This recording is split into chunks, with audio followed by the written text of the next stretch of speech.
ప్రియమైన సహోదరి సహోదరులకు ప్రభు పేరట వందనాలు శుభములు తెలియజేస్తున్నాను.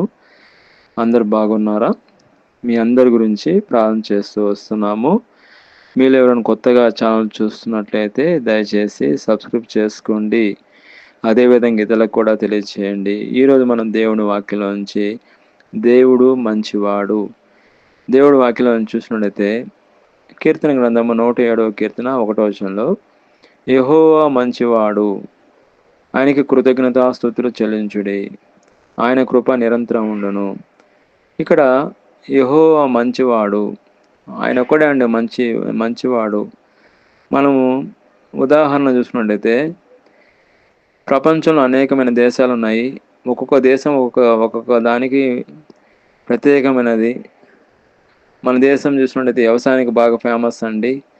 అదేవిధంగా అబుదాబి, అదేవిధంగా సౌదీ అరేబియా, అదేవిధంగా ఇరాన్, కొన్ని కంట్రీస్ చూసినట్లయితే పెట్రోల్కి బాగా ఫేమస్ అండి.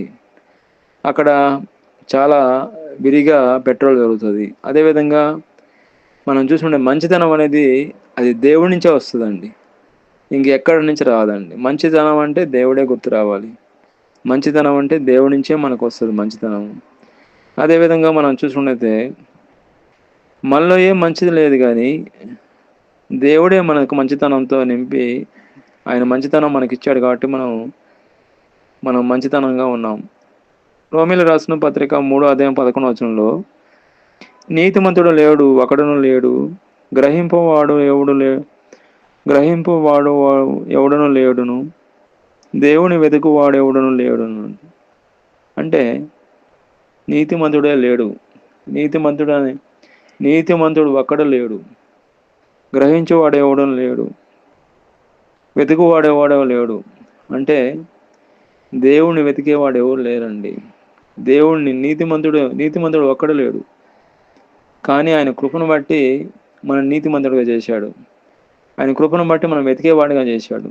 ఆయన కృపను బట్టి గ్రహించేవాడిగా చేశాడు. కాబట్టి ఆయన మంచితనం అంతా మన పట్ల చూపిస్తున్నాడండి. మనలో ఏ మంచితనం లేదు, కానీ ఆయన కృపను బట్టే మంచితనం ఇచ్చాడు. మనము పాపం చేత అపరాధం చేత సచ్చిన వారే ఉండగా ఆయన కృపను బట్టే వెతికి రక్షించుకున్నాడు అండి మనల్ని. ఆయన మంచితనాన్ని బట్టే, ఆయన గొప్పతనాన్ని బట్టే, ఆయన కృపను బట్టి మనం వెతికి రక్షించుకున్నాడు. దేవుడు అన్ని కాలంలో మంచివాడే అండి. God is good all the time పాట కూడా ఉందండి. దేవుడు మంచివాడండి, అన్ని సమయంలో మంచివాడండి. మనిషి ఈరోజు మంచిగా ఉంటాడు, రేపు మంచిగా ఉంటాడు, కానీ దేవుడు మాత్రం అట్లా కాదండి. దేవుడు ఎప్పుడు కూడా ఏ సమయంలో కూడా మంచివాడుగానే ఉంటాడండి దేవుడు. అదేవిధంగా దేవుడు వాక్యాలను చూసినప్పుడు కీర్తన గ్రంథము 34 కీర్తన 8వ వచనంలో యెహోవా మంచివాడని రుచి చూసి తెలుసుకున్నది, ఆయన ఆశ్రయించేవారు ధనిలు. మనము ఉదాహరణ చూసుకుంటే ఎవరైనా మనకు చెప్పారనుకోండి, ఇక్కడ బిర్యానీ బాగుంటుంది అని అంటే మనం ఏం చేస్తాం? పోయి తిని చూస్తాం. వాళ్ళు చెప్పింది మనం కరెక్టా లేదా కూడా మనం చెక్ చేస్తాం. వాళ్ళు చెప్పింది బిర్యానీ బాగుంది అనేది మనం తినిన తర్వాత మనం తెలుసుకుంటాం. అది కూడా ఇక్కడ వాక్యంలో చూసుకుంటే యెహోవా మంచివాడండి. ఆయన మంచితనం బట్టి మనం సజీవంగా ఉన్నాం. ఆయన కృపను బట్టి మనం సజీవంగా ఉన్నాం. మనం ఎక్కడో ఉండాల్సిన ఉన్నాం. పాపం చేత అపరాధం సచ్చిన వారే ఉండగా మనల్ని దేవుడు ఆయనే గుర్తు చేస్తున్నాడండి.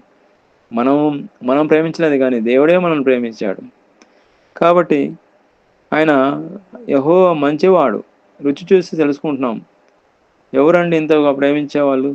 మన దేవుడు కృపగల దేవుడు అండి. ఆయనే మనం ప్రేమించాడు కాబట్టి మనం ప్రేమించలేదు, ఆయనే మనం వెతికి రక్షించుకున్నాడు. కాబట్టి రుచి చూసి తెలుసుకుంటున్నాం. ఆయన మన కొరకు ప్రాణం పెట్టాడు. ఎవరండి ఇంతగా ప్రేమించేవాళ్ళు? అదేవిధంగా కీర్తన గ్రంథము 119 కీర్తన 68 వచనంలో యెహోవా దయగలవాడు, మేలు చేయవాడు, నీ కట్టడలను నాకు నేర్పుము.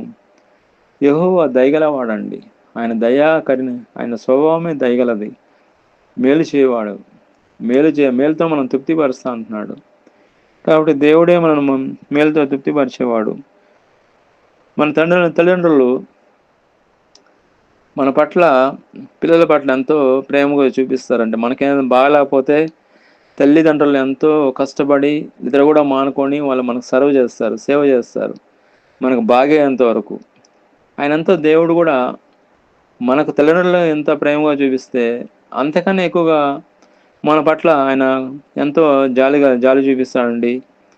ఆయన ఎంతో కృప చూపిస్తాడు, మేలుతో మనం తృప్తిపరుస్తాడు.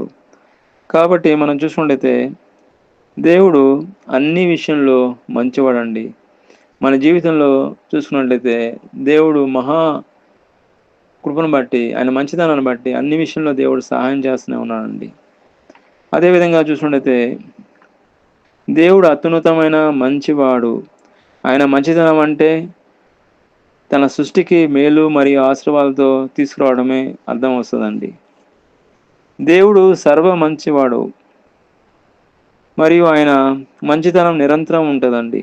మనం నిరంతరం ఉండలేం, కానీ దేవుడు మాత్రం ఆయన ఎప్పుడు కూడా నిరంతరం ఉండే దేవుడు. ఆయన మంచితనం తరతరాలు చెప్పుకుంటారండి. కాబట్టి ఆయన మంచితనం అనేది నిరంతరం ఉంటుంది. అదేవిధంగా దేవుడి వాక్యం చూసుకున్న కీర్తన గ్రంథము 100వ కీర్తన 5వ వచనంలో చూసిన యెహోవాను రుచి చూసి తెలుసుకున్నది, ఆయన దయాళుడు అండి.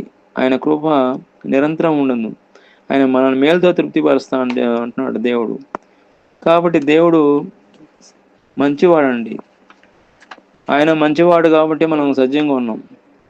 ఆయన మంచితనాన్ని బట్టి మనం సజీవంగా ఉన్నాం. ఆయన కృపను బట్టి మనం సజీవంగా ఉన్నాం.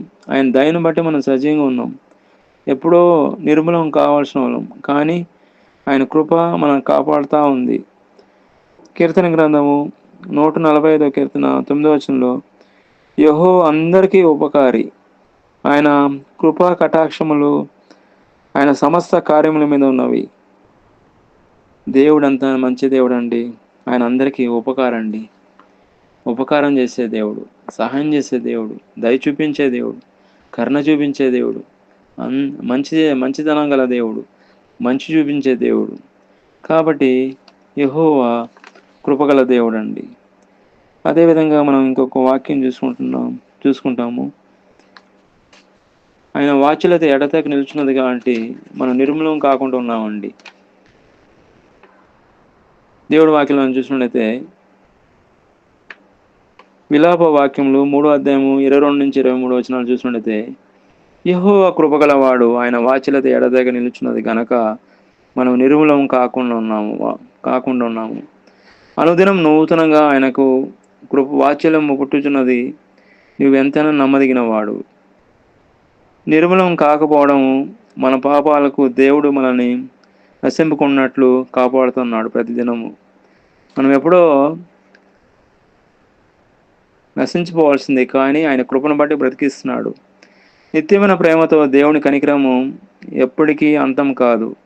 ప్రతి ఉదయం నూతనత్వం, ప్రతిరోజు కొత్త కృపను, నూతన ఆరంభాన్ని ఆయన అనుగ్రహిస్తున్నాడు. నమ్మదగిన దేవుడు. పరిస్థితులు ఎలా ఉన్నా దేవుడు విశ్వసనీయత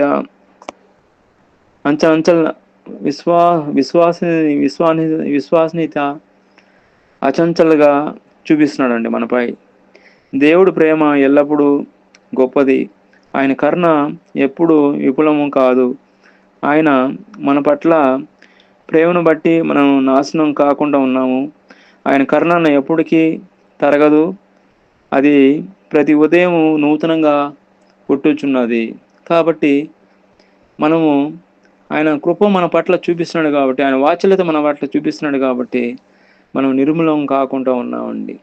మనం సజీవంగా ఉన్నామంటే ఆయన మంచితనాన్ని బట్టి ఇప్పటి వరకు సజీవంగా ఉన్నాం. దేవుడు ఈ వాక్యం దీవించిన గాక. ప్రార్థన చేస్తాం. ప్రియమైన మా పరలోక తండ్రి, యేసుక్రీస్తు ప్రభు పరిశుద్ధ నామమును బట్టి మీ సన్నిధికి వస్తున్నాం నాయన. మీ మంచితనాన్ని బట్టి ఇప్పటి వరకు మేము ధ్యానించుకున్నాం. మీరు మంచి దేవుడు ప్రభా. మీ మంచితనాన్ని బట్టి మీకు స్తోత్రం. మా పట్ల మీ మంచితనాన్ని చూపిస్తున్న దానికి స్తోత్రం నాయన. ఎవరైతే ఏకీభవిస్తున్నారో ప్రతి ఒక్కరిని దీవించమని, ఆశ్రయించమని, కాపాడమని ప్రభువైన యేసుక్రీస్తు నామములో ప్రార్థన చేస్తున్నాం తండ్రి. ఆమేన్.